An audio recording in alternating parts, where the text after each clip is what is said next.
me just give it another 30 seconds. Sounds good. Welcome, everyone.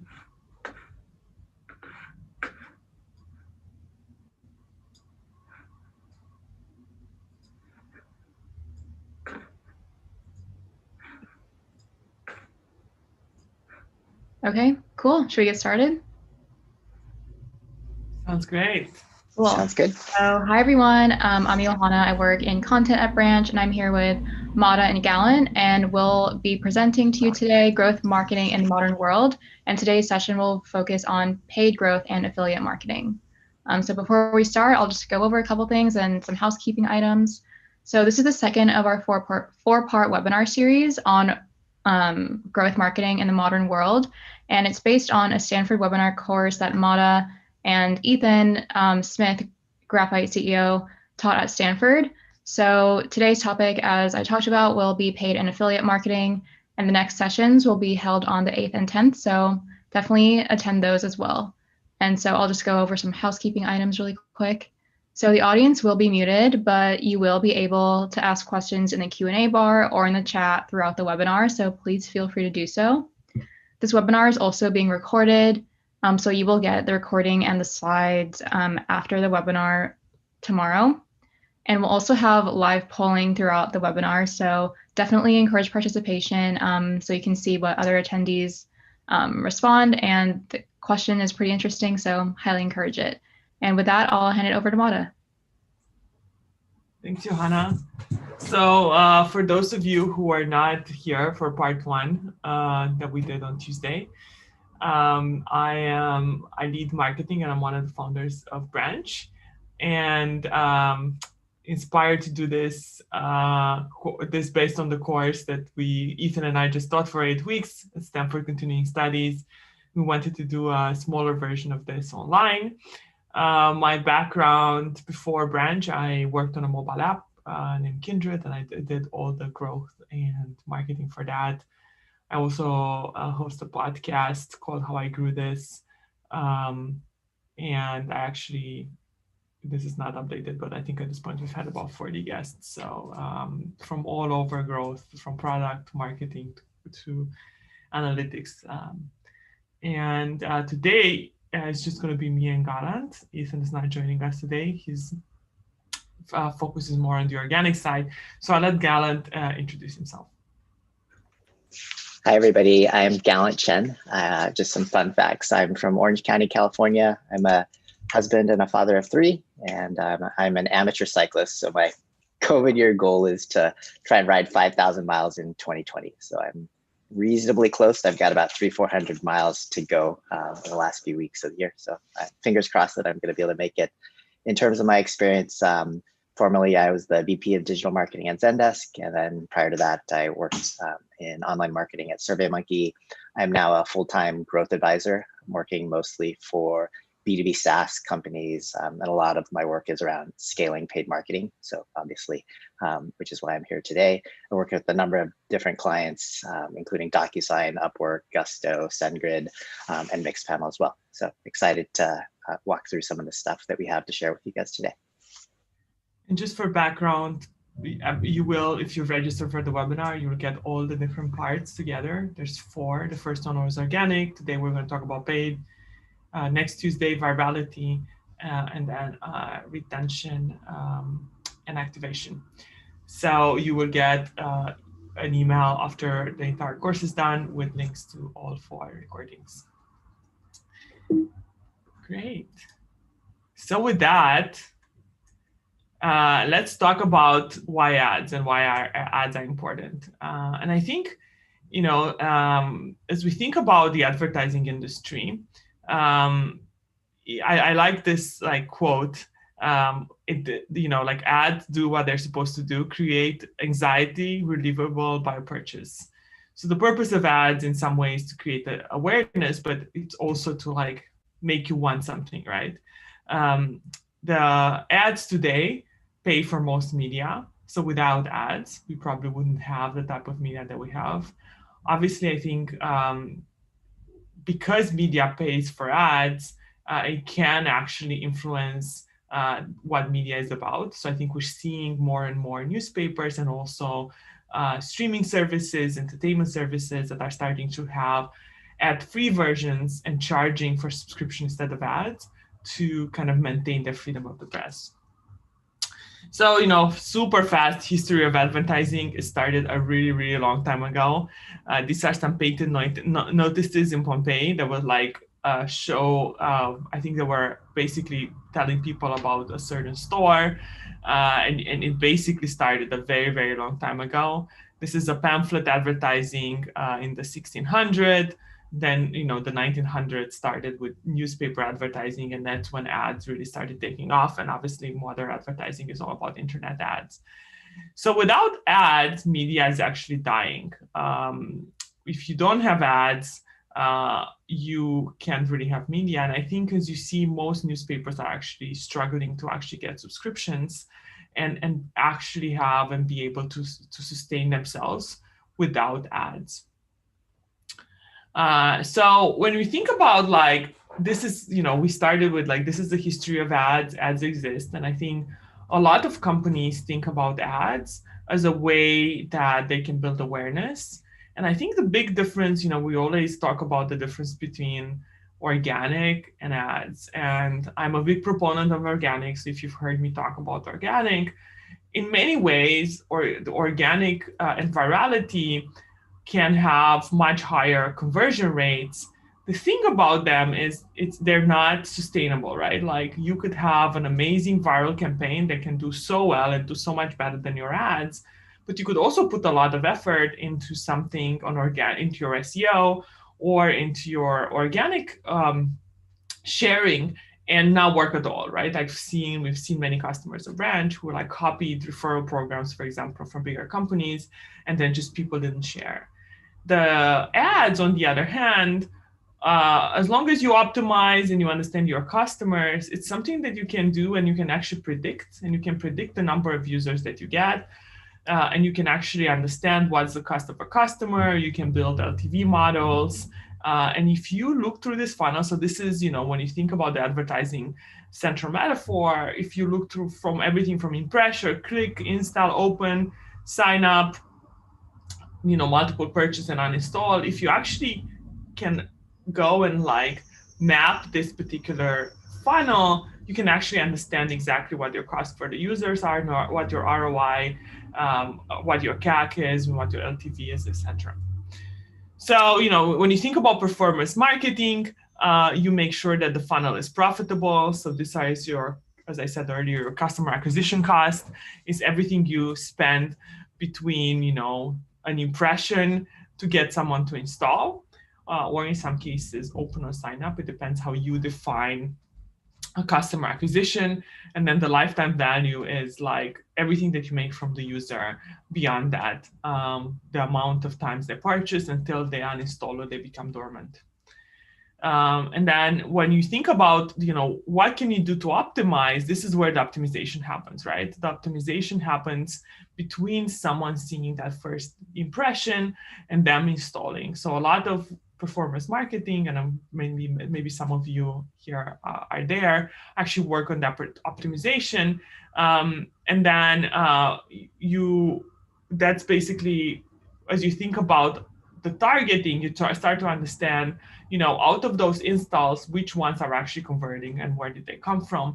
So you can start targeting to try to like lower your cost per install, and then actually being able to optimize your conversion afterwards. And this is, when you think about the cost per action. So on the first one, you're starting to optimize your cost per install, and you think about the acquisition of a customer. But if you think of a customer and you define a customer as someone who is actually purchasing, the optimization happens between impression and actually someone buying.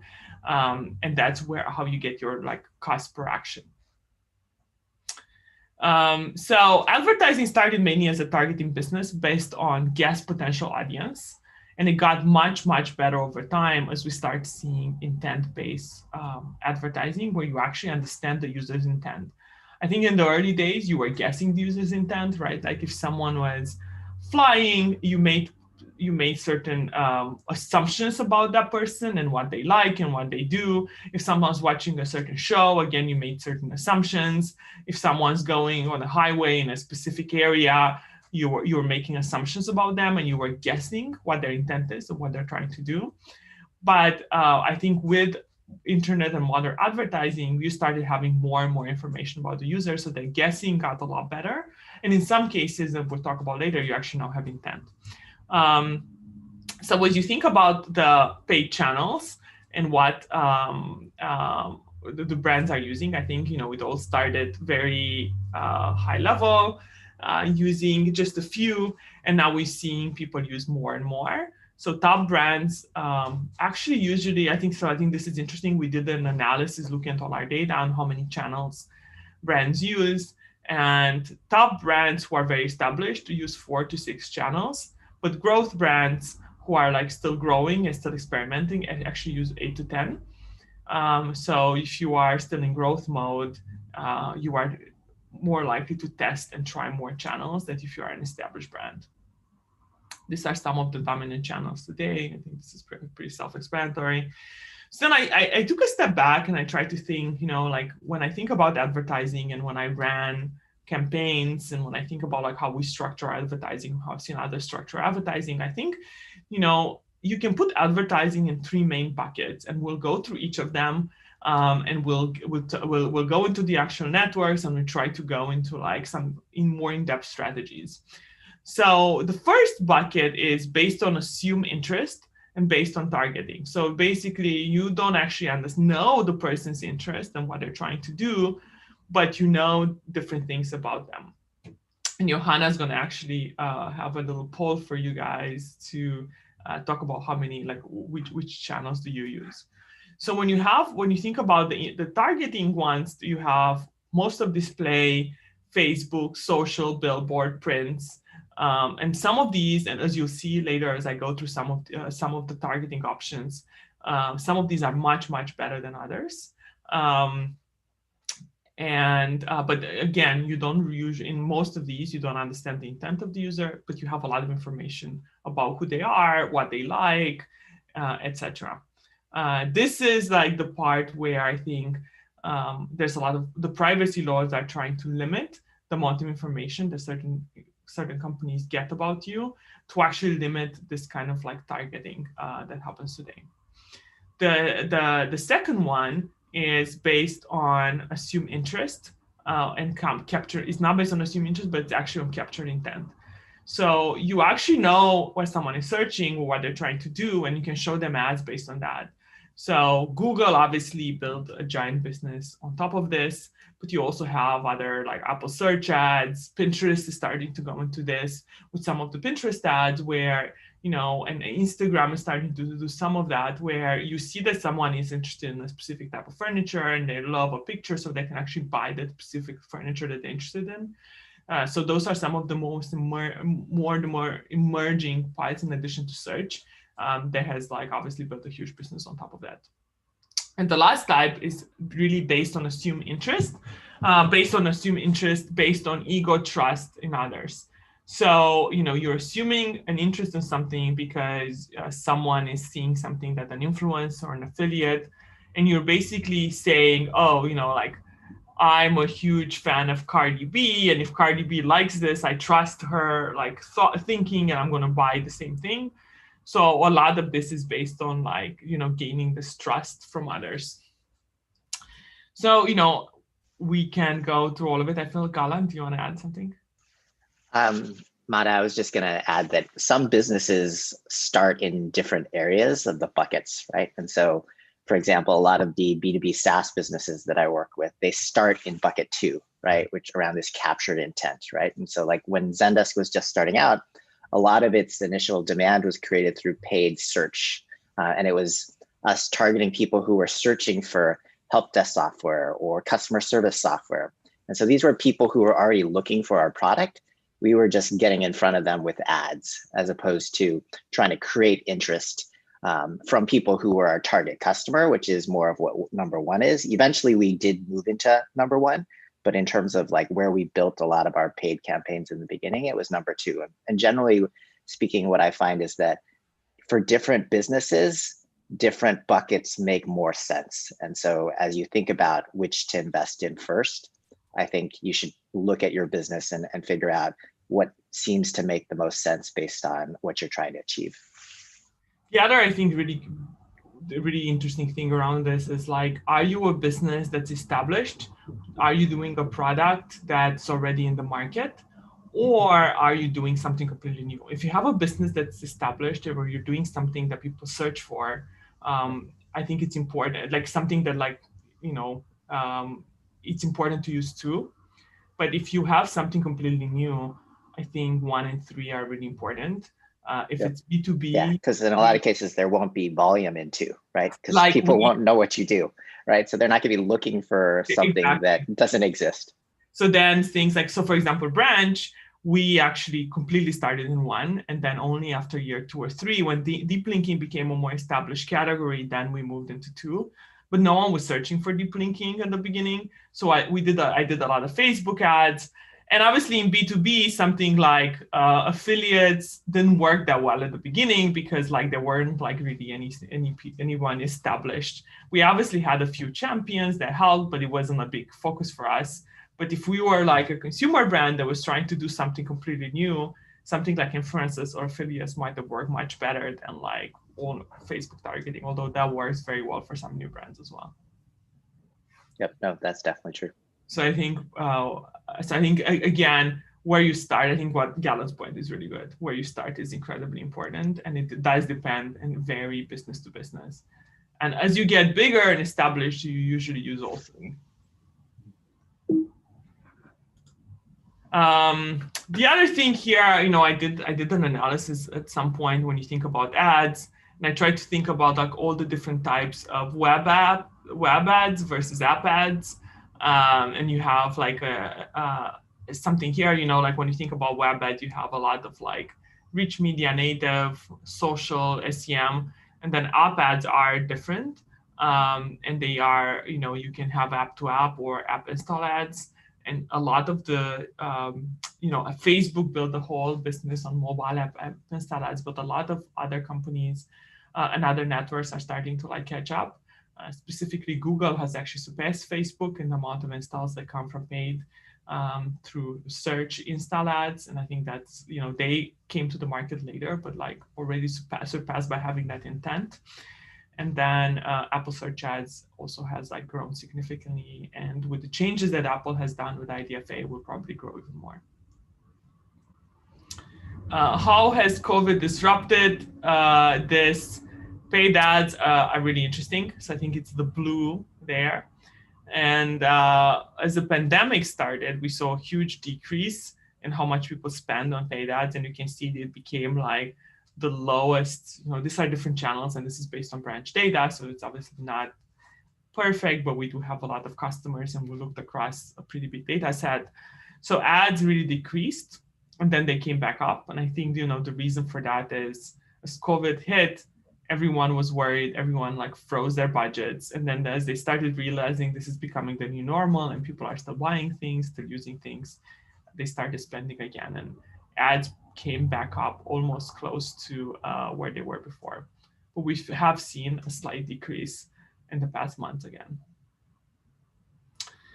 Okay, so now let's go through the different ad networks, and I think we'll do a high-level overview of all of them and go into depth into some areas. Gallant will go into depth in the next section on Google, and I'll try to go a little bit more in depth on Facebook, which is, I think, one of the most powerful networks when it comes to audience targeting-based advertising. So Facebook, the biggest, one of the biggest networks out there. They have a lot. They have a huge audience overview, and you can do a lot of things with Facebook.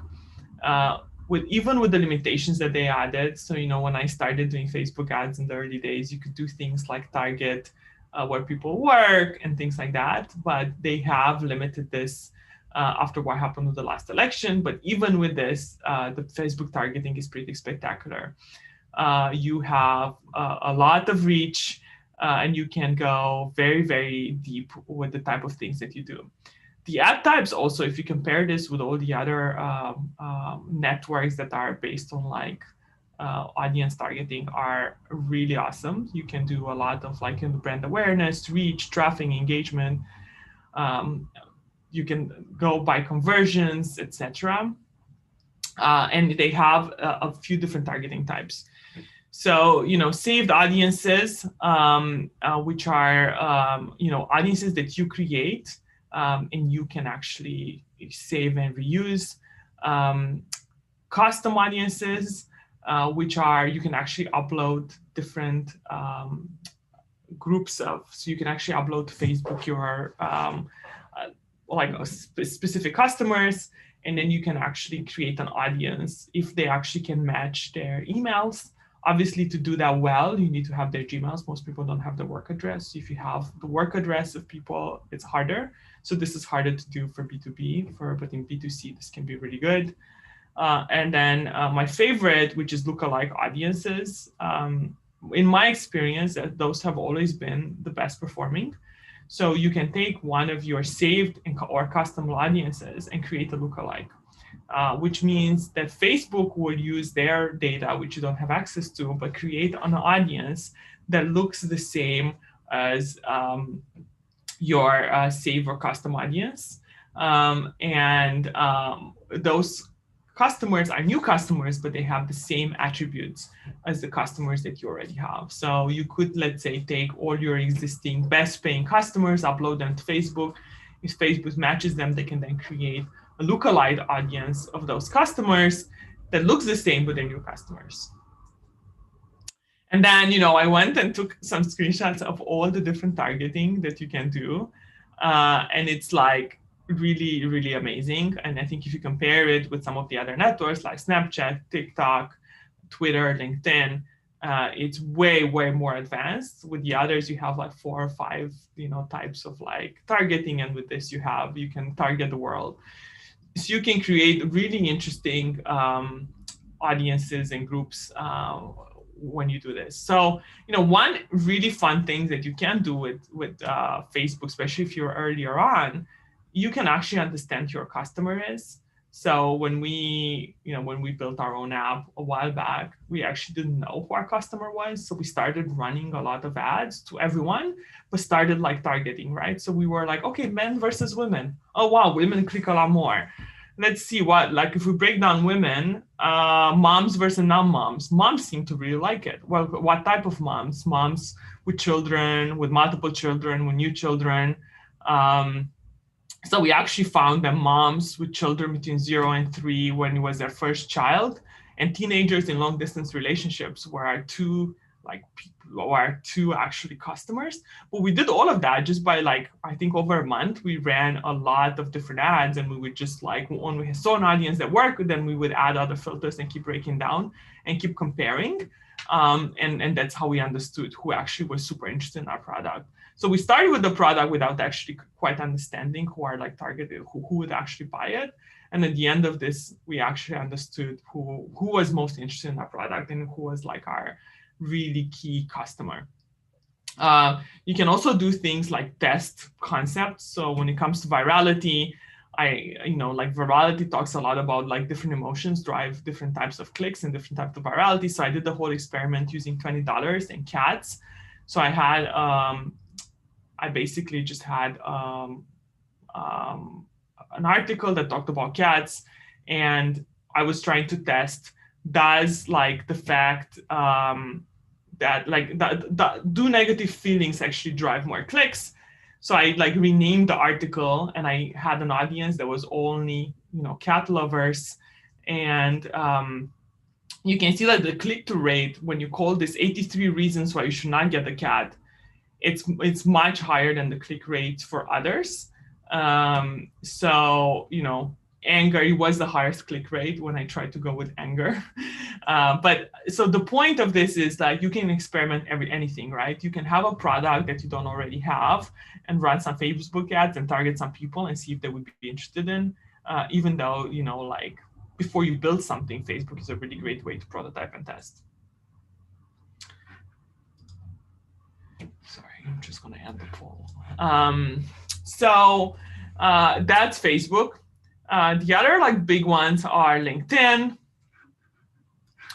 And this thing keeps popping in front of me. So LinkedIn advertising audience overview. LinkedIn is also very big, and it's also, like Facebook is really great if you're trying to target consumers. LinkedIn is really great if you're trying to target B2B and professionals, because you can actually target based on the company that they work at. The targeting is a lot smaller, a lot less options, but it can do things that Facebook cannot do. So you can get and when you talk about Facebook, the interests are a lot more on the personal side. When LinkedIn, the interests are a lot more on the business side. So if you're a B2B business, like LinkedIn will give you a lot more, even though the targeting is small, it will give you a lot more options in what you're interested in and trying to understand, go after professionals or specific target companies. Yeah, and Mada, one thing that I'd add is that LinkedIn, especially if you're a B2B business, tends to perform better in terms of sort of like general engagement and conversion rates. The challenge is that it's very expensive. And so in a lot of cases, that cost outweighs the sort of improved performance that you get from the actual platform. Yeah, I think that's that's fair. And I think but as you get more advanced, I think it does make sense to go into that. Like I think in the early days of Branch, we didn't know who our audience was, and we couldn't really afford LinkedIn. So we did a bunch of Facebook to build awareness, figure out who our customers were. But now we actually don't do that much Facebook, and we spend a lot more money on LinkedIn because it allows us to target better, although it is more expensive. The other fun one is TikTok. I think if you're going after a very young audience, TikTok is the place to go. But the type of ads need to be very creative. So I wouldn't suggest doing TikTok unless you have someone who understands your audience and who can be created on TikTok. Like you can have regular ads on LinkedIn or Facebook, and TikTok you'd have to have like an in-feed video, brand takeover, hashtag challenge. You can't really take advantage of TikTok unless you have someone who's a pretty heavy TikTok users and build something that would actually look pretty good on its own organically, but then can get promoted. Twitter is also really interesting. Limited targeting, but I think can reach a very different type of audience who has a lot more opinions. And I think the type of people who spend time on Twitter are very different than the type of people who spend time on TikTok or LinkedIn on Facebook. And if you're looking for influencers and people who have opinions, if you're into politics, I think Twitter can be a really good one for you. Also, if you have a big brand and you have a lot of followers on Twitter that you're trying to retarget, I think Twitter allows you to do that. I personally have limited experience with Twitter. I've never had it work for any of my consumer companies or B2B companies. I'm not sure if Gallant has any opinions on Twitter, but this one I can't really talk that much about. It's definitely more challenging, and I can attest that I have yet to find, at least from my clients or my previous experience, a business where they invest a sizable amount in Twitter. Other networks, Snapchat, I think is also somewhat similar to TikTok. You need someone who really understands it to be able to run ads on it. And Instagram I think is really growing if you have a visual product. So if you're a consumer visual product, you can do the targeting. It has some, obviously it's owned by Facebook and it has some of the Facebook targeting, but the type of ads are a lot more limited. But it can get to people. So if you have a good in-house photographer, if you can have something that looks really good, I think Instagram is definitely one to test. So the other tip here that I have when you think about these platforms, anything emerging on these platforms usually gives you a way to leverage. So it's not just a new platform. So when new platforms come up, the prices are lower until they figure out, that bidding cost. So when we were doing Facebook in the early days, things were way cheaper. And there's many companies in the early days that were able to build, because Facebook had a big reach and they had not quite figured out their stuff. They built a lot of awareness through that. But the other thing here is it's usually not just the new platform, but also new ad types. So when a new platform is trying to promote something, they actually tend to show that thing more. So LinkedIn introduced LinkedIn events, and I started like adding LinkedIn events to our events, and we actually started seeing a lot more. They show those events more than they show other things, because it's something new that they're trying to promote. And we saw the same thing with when Facebook had video, and they were showing videos everywhere, and video ads were cheaper. So when something new comes up, my advice would be to try it out and test it out, because it might perform better than some of the older ad types or platforms that you used to. Okay, so let's go into intent-based advertising. This is obviously, usually the costs per click are a lot more expensive, but the conversions are also much higher. Most search ads are based on intent versus persona, though you can obviously target both. Other networks boast around this. So for example, Pinterest says that 88% of users buy products that they pin. So that's a way of like you understanding interest. These ads have higher CTRs, but also higher cost per click. And then, of course, as I said earlier, these are great if you actually have something that people search for. So when we go to Google, and to give you kind of like an understanding of why, it's so important to kind of look at ads and test this. It used to be that Google was like all about organic results, and that's no longer a case. So we did this. We did this analysis a while back. Well, we did a search on Google and tried to see, where are the organic results. So on mobile, you have to scroll quite a lot to get to anything organic. The initial things are things that, so we did this whole thing here. A lot of search results are actually Google's content. So the top in general is Google's content. There's some stuff there that's Wikipedia that could be organic, but you don't have access to it. AMP, which Google is starting to like deprecate, but those are still showing up. Google's content, those are accelerated mobile pages that are other people's content, but it is owned by Google and it sits on a Google server. And then the actual organic results are actually quite low on a page. So that's why it's actually quite important, because Google does show the paid on top of the organic. So I'm going to pass it on to Gallant, who can kind of tell you a little bit more about this. Great, thanks, Mada. So I think it's clear, like Google's built an entire empire based on selling intent-based ads, right? And so, in the very beginning, as Mada was telling you about on the mobile side, even on the desktop side, it was a few ads at the top, a few ads at the bottom. If you look at most search results today, it's like 3 or 4 ads at the top and ads at the bottom. And the sort of organic listings are becoming sort of less relevant. You're essentially invisible, especially on mobile. The other thing that they've been doing is they're making the distinction between paid and organic less obvious. And so like there are many searchers these days who don't actually understand the distinction between what are paid ads versus what are organic SEO listings, right? Because the subtleties of the distinction of what is an ad versus not an ad are much less apparent than they used to be. And that has all allowed Google to essentially monetize more of the search results page and therefore increase its revenue over time. So one of the things that is obviously like highly effective about paid search, and I'm going to use paid search and SEM sort of interchangeably, and just so folks know that they sort of mean the same thing, at least in the way that I think about things. And the key thing is that in general, for most businesses, paid search tends to have the highest return on investment of any paid channel, right? And so seeing 300% plus ROI is not atypical, right? This is something that is very relatively common.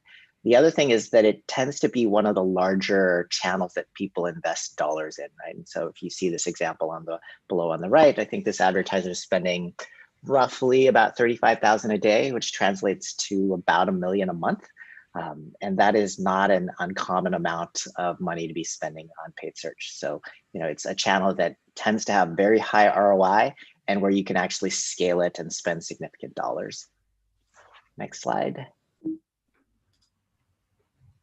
Okay, so one of the things that I think is really important as you're kind of building out paid search campaigns is to step back and think about your customers and sort of who's your target customer and what are they searching for in the different stages of the funnel, right? Both top of funnel, middle of the funnel, and bottom of the funnel. And what you will find, and this sort of aligns to sort of the different buckets of advertising, is that a lot of the paid search efforts that you're going to conduct are going to really be focused on the middle of the funnel, which is sort of like when people are sort of have a significant amount of intent in terms of something that they're looking for. So can you move to the next slide, Mada?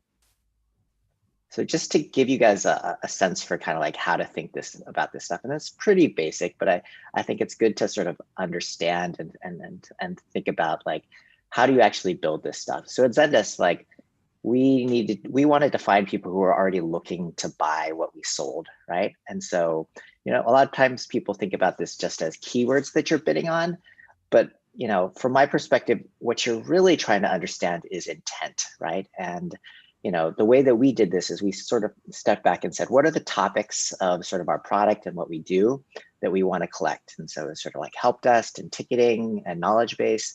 And then we try to figure out what keywords and phrases we felt had significant intent for people who are looking to buy our product. And what you'll find if you look at the actual specific keywords is obviously like there's the core topic, but there are also what I call modifier keywords that tend to drive intent. So, help desk plus software, right? Or software or reviews or keyword or modifiers like tools or systems.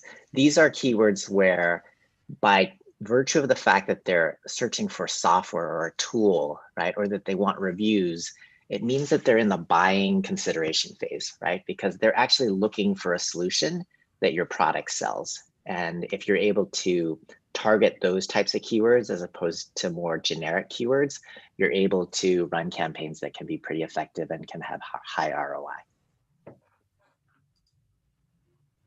Okay, and one of the things that you'll learn that as you sort of invest more in paid search and you run a lot of these different campaigns is that you will find that there are actually pretty subtle nuances even amongst the keywords that you actually bid on, right? And so one of my clients is a company called Upwork, and their primary goal in terms of their paid acquisition is to target companies that are trying to hire freelancers around development and engineering. And so they bid on a ton of terms around web development, engineering type terms.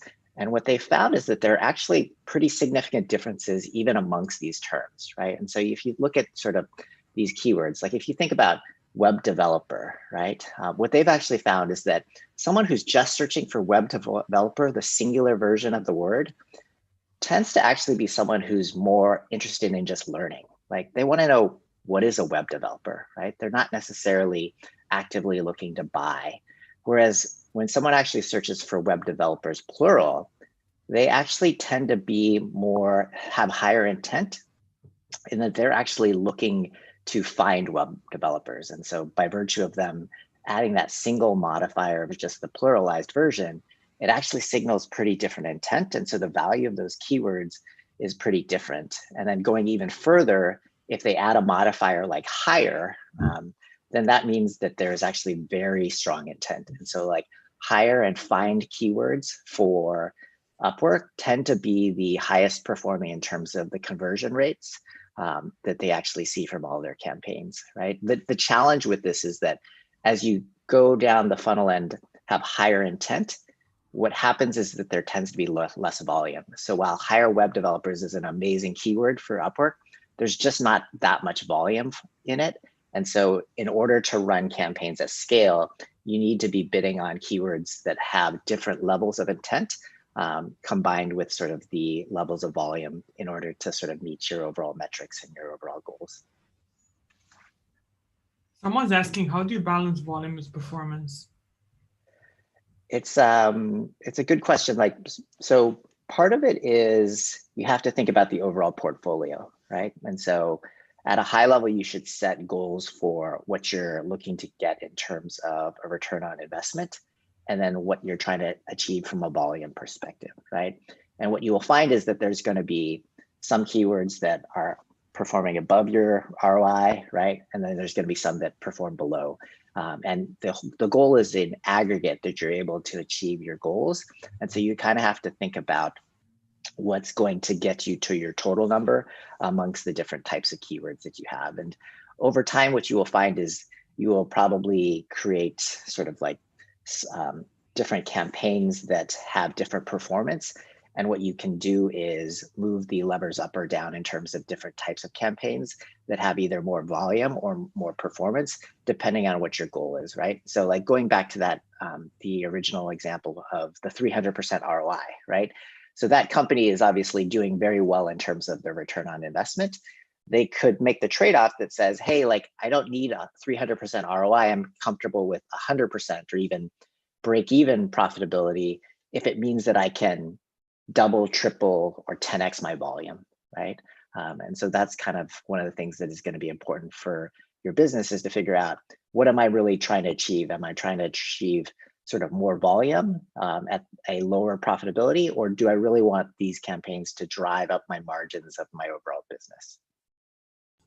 I think it's very similar when you think about volume and performance for your, if you are running ads on some of the more, not like the intent-based network, but the audience networks. I think the thing there is, to get a certain volume, it can be very cheap, but to get past something, like if you get past a certain and you're trying to bid to get like a lot more in a day, the prices can really skyrocket. Yeah. So like understanding what's the volume that you can get like at the right, cost per click, cost per impression is also very interesting. It's like even though Facebook and those networks are really big, to get like a lot of volume and to scale quickly can be incredibly expensive. Yeah, I think one thing that you start to learn is for certain campaigns, there's diminishing returns, right? So at some point, you grow and every incremental dollar that you put in does not drive much in terms of profits. And so then you have to sort of figure out, where else can I find pockets of growth that still have a reasonable return, right? And that's actually fundamentally pretty challenging. And so it's one of those things where you need to constantly be iterating to understand, if I spend more for every incremental dollar that I spend, what's the actual incremental profitability that I can actually get. So, yeah. Okay, so the other, we wanted to share some sort of more advanced SEM tips. And one of them is this, what's known as the alpha beta process. So this is a campaign strategy that was pioneered by an agency called 3Q Digital probably about a decade ago, and it's still in use. It's pretty nuanced and complex, so I won't get into all of the details, but at a high level, what it does is it essentially is set up, it's a structure where you set up sort of two different types of campaigns. One are sort of what they're called alpha campaigns, where you really are trying to isolate your most profitable keywords in exact match only. And the goal is to really try and figure out what keywords are most profitable, right? And so like going back to the examples from before, it's like figuring out which of the keywords have higher intent. Is it the singular versus the plural version? Is it this type of modifier keyword? What really actually drives the best performance? And in parallel, you're also running what are called beta campaigns, where you're really trying to grow and understand what keywords are you not bidding on that you should be bidding on. And so you're bidding in broad match to sort of grow the number of queries that you have that you may not actually be aware of. And once you find those queries, then you can then add them to the alpha campaigns. So this is a strategy that's been around for quite some time. My perspective is that it is a best practice.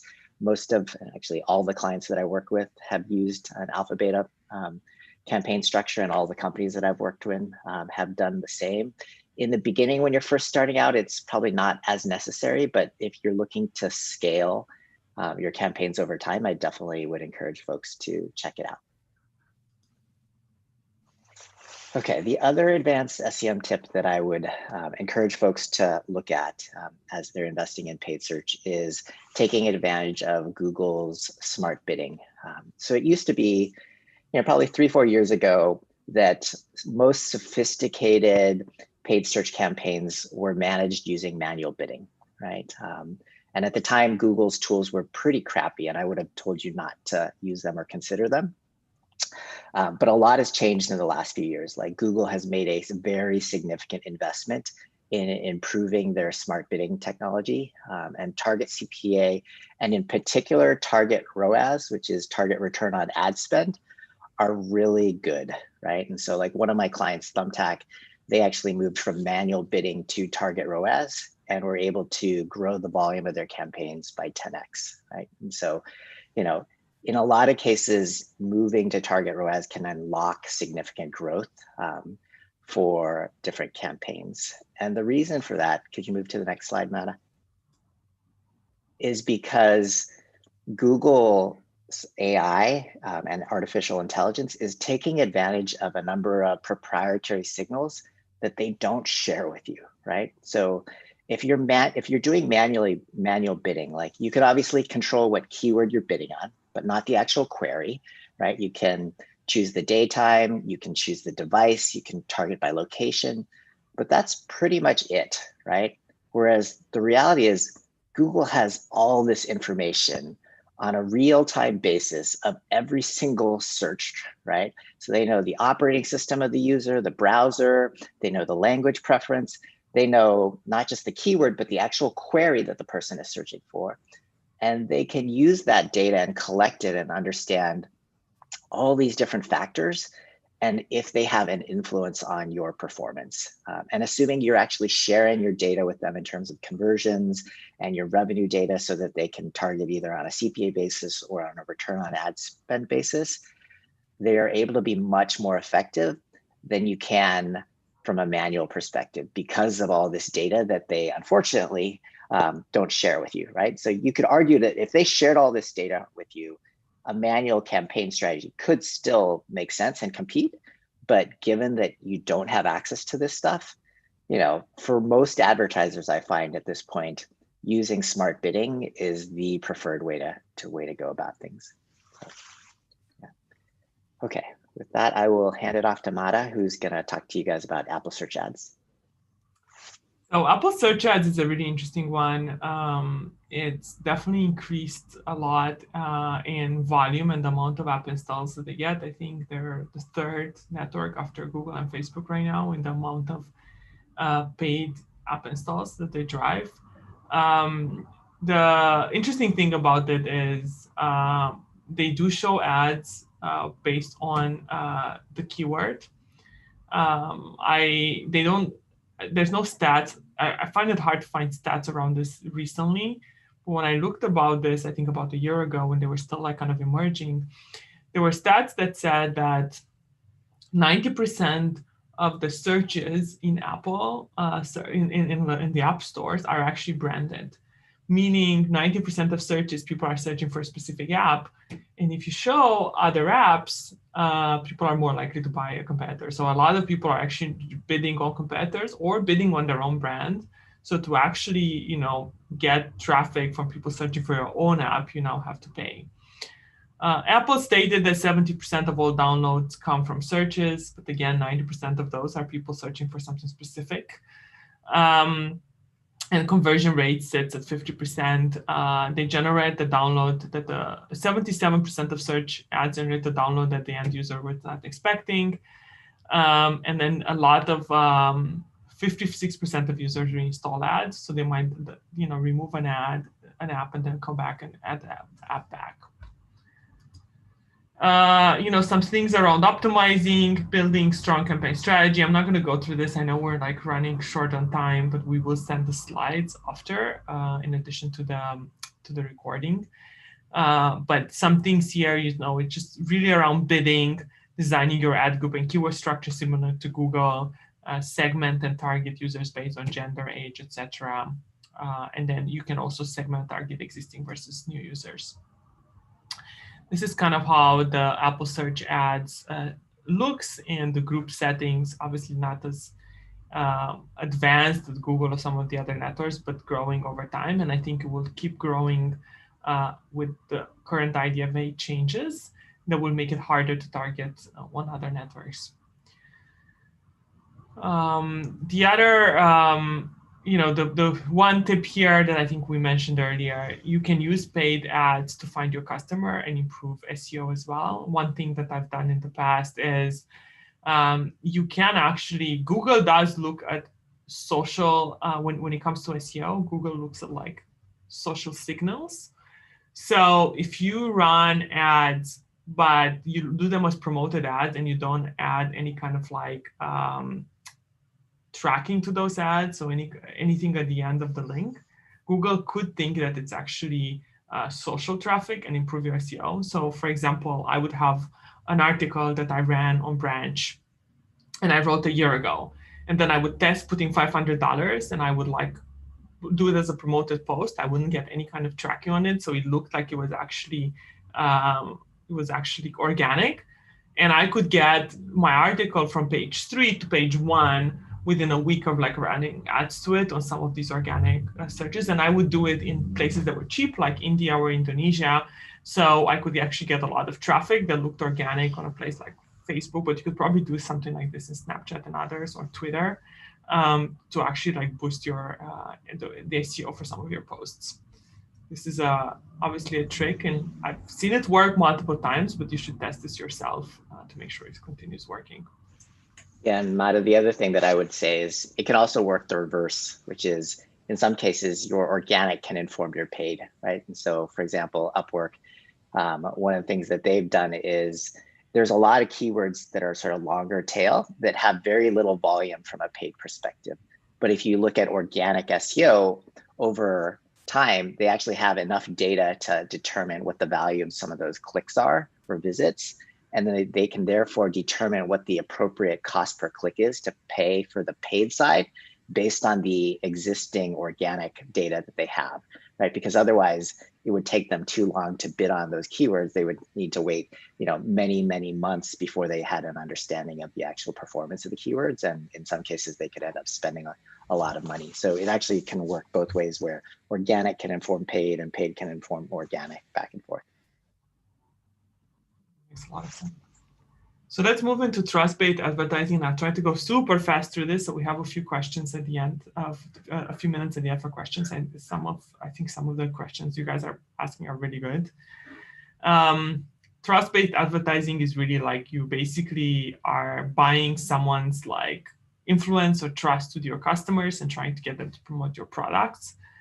The evolution of affiliate marketing has really, it started in the late 1990s with something like coupon websites and Amazon Associates program, and has really grown to the past few years, where we have a lot more data and ROI on some of these, and you've seen the emergence of global mobile and attribution platforms. This is kind of like today's affiliate landscape. Oh my God, I don't know what's going on. And you have things like affiliate, publisher, partner, affiliate and partner networks, and then advertisers who also do affiliate. And these are the different types of publishers. You have editorial content, companies that do price comparison, discount and voucher companies, cashback and loyalty, social bloggers, and then strategic tech partner affiliates. Some real life examples here, you have someone like Macy's working with Retail Me Not, offering 20% cashback if someone's coming from that, or Revolut partnering with Uber Eats, where you actually get 40% of food delivery for Uber Eats through a Revolut promotion. Net-a-Porter partnering with Sherlock's on an offer new arrivals through email. So there's a lot of different examples of how you can do this, but basically you can leverage other companies and have like some sort of like, if they send you users for something specific, you give them money and you can track to some of these networks. Why is it good to do it now? COVID has had a huge impact. So actually trying to like partner with others and try to find, it's harder to get people to do things. But if they're involved and engaged on a different network, you can use the trust that they build with their new network for them to promote something new like your brand. We have a lot more technology available today, and it's easier to measure the walled gardens that are getting worse and worse with the changes that are happening in iOS 14 and probably will happen in the next version of Android. It's harder to actually understand users and attract them across different platforms. So using affiliates could make a lot of sense here. And then this is a good time where you could get ROI through these and build strong partnerships. And lastly, the other interesting one is influencers. Influencers can work really well if you find the right influencer. There was an age at which Instagram influencers did really well. I think it's somewhat saturated now, and it's become a lot more expensive than it used to be. But I think there's still this opportunity to either pay a lot and work with a big influencer and have potentially higher ROI, but also using these micro influencers who have like a smaller network, but can promote your product. I think influencers work very well, especially if you're a brand in the very early beginning, especially if you go after like these micro influencers that could be a lot cheaper. Some things to consider: their engagement, how relevant they are, demographics, sponsored posts, authenticity, their professionalism, etc. And then these are the type of influencers. There's industry influence. You can have your own brand advocates, brand fans, your own ambassadors, bloggers and affiliates, and other brand influencers. And you can find them, of course. We'll share these slides with you after. So we'll skip to behind the scenes to have some time for questions. One question that I see here as a startup: is there a budget to not exceed? How much maximum we can spend on ads? I'll let Gallant say, but my thing is, if you go back to the first slides, if you understand what the LTV is for the user, your CAC should obviously not exceed your LTV. So if you can calculate how much money you make from a user, and you can buy a user at a lower cost per acquisition than your LTV, then your budget can be unlimited. I don't know if... Yeah, I think one of the challenges with this stuff is it depends on how good of an understanding you have of the value of a customer, right? And so, on the B2B side, in a lot of cases, it's more challenging because you bring in a customer, like for a lot of for an e-commerce business, it's relatively straightforward, which is like, how much money they spent, there's a certain amount of dollar value to that transaction. In general, you understand, repeat purchases for those types of customers over time. For B2B, it's often more challenging because you have customers that come in and there's kind of two elements. One is how long they stay, right? And then how quickly they churn.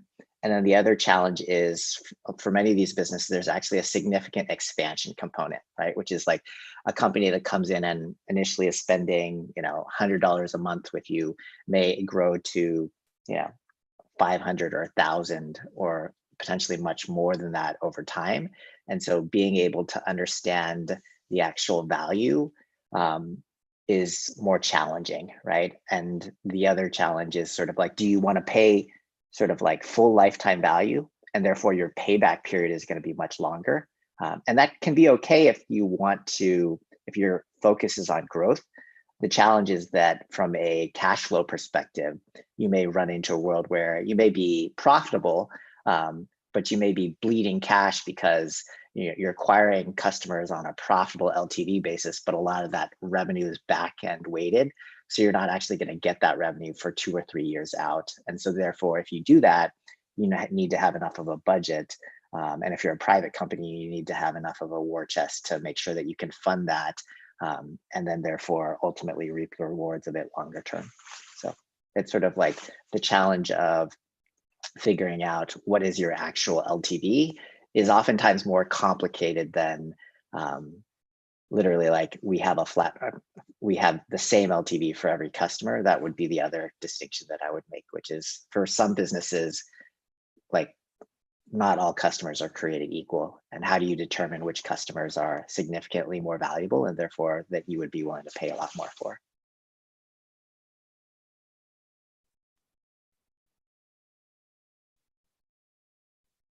Do you want to take the last question too? Sure. Singular keywords performing differently for differently for SEM. Yes. Okay. So